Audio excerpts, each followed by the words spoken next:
Vamos a hablar de un tema de gran importancia para la persona, para el matrimonio, para la familia y, en definitiva, para la sociedad.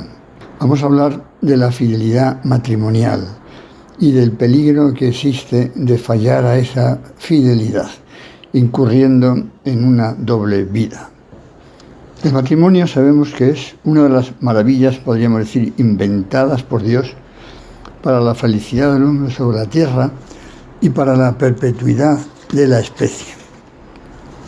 Por la gran dignidad de la naturaleza humana, no olvidemos que nuestro cuerpo es el mismo que asumió Jesucristo, y por el derecho que tiene el recién nacido a tener un padre y una madre que le quieran y le eduquen, y a vivir en el seno de una familia, la relación sexual necesaria para engendrar debe ser fruto del amor y de un compromiso de unión y de fidelidad para toda la vida, es decir, el matrimonio.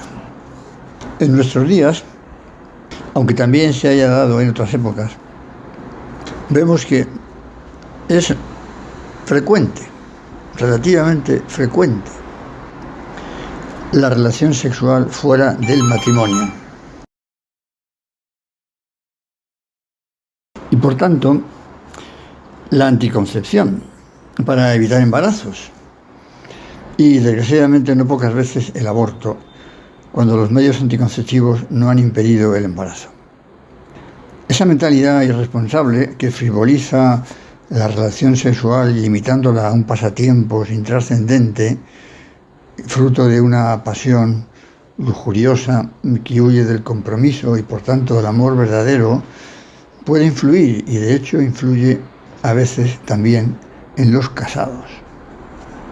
Por eso a veces una persona casada no vive bien sus relaciones conyugales, porque acude con frecuencia a la anticoncepción y además puede tener relaciones sexuales con otra persona fuera del matrimonio. Esto es más habitual en el varón, pero también puede darse en la mujer. Cuando se casaron, se prometieron fidelidad hasta que la muerte les separe. Es una obligación grave, porque lo contrario es un pecado mortal contra el sexto mandamiento, que además pone en peligro la indisolubilidad del matrimonio y el cariño y atención debida al cónyuge y a los hijos. Si esa relación adúltera no fuera algo esporádico, siendo esporádico podría evitarse más fácilmente, sino más bien algo habitual, sea con la misma persona o con personas distintas, se da lugar a una doble vida de graves consecuencias para quien incurre en ella y consiguientemente para el resto de la familia. ¿Por qué puede darse la infidelidad? De una manera genérica podríamos decir, porque tenemos pecado original, porque somos débiles, y si no somos prudentes y no rezamos, podemos cometer todos los horrores y todos los errores. Si concretáramos ahora un poco más, podríamos decir, la infidelidad puede darse porque falta amor y entendimiento en el matrimonio.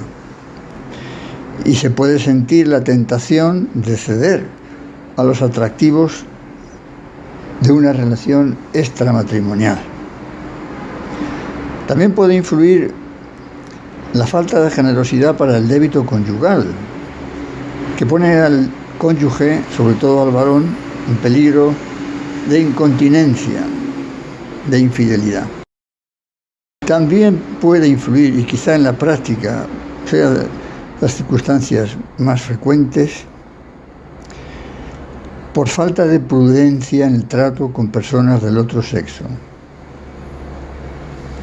que da pie a intimidades, a confidencias, que no deben darse entre personas que no son marido y mujer, que supone un tratarse a solas en el trabajo o en otros ámbitos, a estar con él o con ella más tiempo del que requeriría ese trabajo profesional, cuando ese es el ámbito en el que surge la infidelidad. El quedarse solos, trabajando, el hacer algún viaje profesional solos u otras cosas tan imprudentes como esta que desgraciadamente pueden darse. Y desde luego siempre o casi siempre es una causa casi habitual la falta de vida cristiana, la falta en la realidad diaria de la vida religiosa, la ausencia de sacramentos, la ausencia de trato con Dios y de vida de oración, el no vivir en gracia de Dios. Todo eso inevitablemente supone una debilitación de la fe y de la conciencia moral. Se acaba quitando importancia a lo que la tiene y no poca. Se pierde más fácilmente la prudencia para evitar situaciones que pueden ser ocasión de pecado, y falta el arrepentimiento y el dolor, y por tanto, pues no se lucha por cortar esas situaciones adúlteras que se van prolongando en el tiempo. ¿Y cómo evitar este peligro de la infidelidad? Obviamente, pues cuidando todos estos aspectos que hemos enumerado y otros que puede haber, que hayan llevado a caer en esa relación de infidelidad. Siempre los esposos tienen el deber de mantener vivo el amor entre ellos. Deben ser generosos para pensar en su cónyuge antes que en uno mismo. Deben tener tiempo para estar solos, para hablar entre sí, para hacer planes, también para rezar juntos. Y deben vivir de cara a Dios, por tanto con deseos de santificar su matrimonio, por el bien de ellos mismos y el buen ejemplo a sus hijos. Mientras están en años de fecundidad, deben vivir bien sus relaciones conyugales con generosidad y siempre abiertos a la vida. La pureza, bien vivida en el matrimonio, ayuda mucho a evitar impurezas fuera de él. Y al contrario, no vivir las relaciones conyugales en el matrimonio, tal y como Dios quiere que se vivan, abre la puerta a posibles relaciones extramatrimoniales. Y esas consecuencias de la doble vida que decíamos, pues si esas relaciones infieles se mantienen sin poner medios eficaces para evitarlas, pues se empieza a tener una doble vida, una vida hipócrita para evitar que esas relaciones sean conocidas. Esa actitud de disimulo, de falsedad, en el fondo, pues de mentira, acaba afectando a todo el modo de ser de la persona, que llevará consigo pues pérdida de atención, pérdida de interés por el cónyuge y por los hijos, por las cosas de la casa, que empezarán a descuidarse, a hacerse de mala gana, porque la cabeza y de alguna manera el corazón, pero el corazón mal orientado, están como fuera del ámbito familiar, están en otro sitio, en otra cosa, en otra persona. Triste, pero así es. La conciencia se deforma progresivamente y cada vez reacciona menos a temas morales. Además, por la falta de fe se acaba pensando que esa situación no tiene arreglo y se sigue adelante casi sin pensar, sin darse mucha cuenta del enorme daño que se está haciendo a sí mismo y el que está ocasionando a los suyos. Ya. ¿Por qué? Porque han pasado en la práctica a un segundo plano en su vida, en muchas cosas. No digamos nada, el mal tremendo que les ocasionaría si en algún momento esas relaciones extramatrimoniales se llegaran a saber.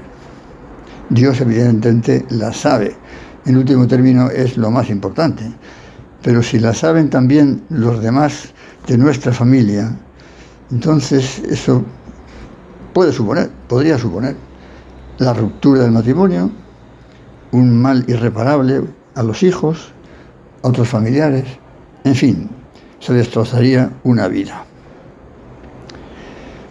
Aun siendo muy arraigada esta situación, aunque esté muy arraigada, si se quiere, tiene remedio. Porque Dios no nos negará su gracia. Nos perdonará si se lo pedimos con sinceridad y propósitos de enmienda, dispuestos a cortar radicalmente con esa situación de adulterio y a empezar de nuevo la fidelidad que nunca se debió dejar. Los ejemplos de pecadores y pecadoras perdonados y amados por Dios en el Evangelio son abundantes. No hace falta que los citemos, todos los recordamos. Y luego fueron grandes santos, muchas veces, como María Magdalena, por ejemplo, cuya fiesta celebramos en estos días, el 22 de julio, y tantos otros. Pues que el Señor nos ayude a todos a ser fieles, a ser prudentes y a rectificar en nuestra vida cualquier error doctrinal, teórico o práctico en el que podamos incurrir, sin perder la seguridad de que Dios nos está esperando, porque nos ama, porque ha dado la vida por nosotros, porque ha dado su vida por la nuestra. Quiere nuestro bien, nuestra felicidad en este mundo y en el otro para siempre. Que actuemos en consecuencia.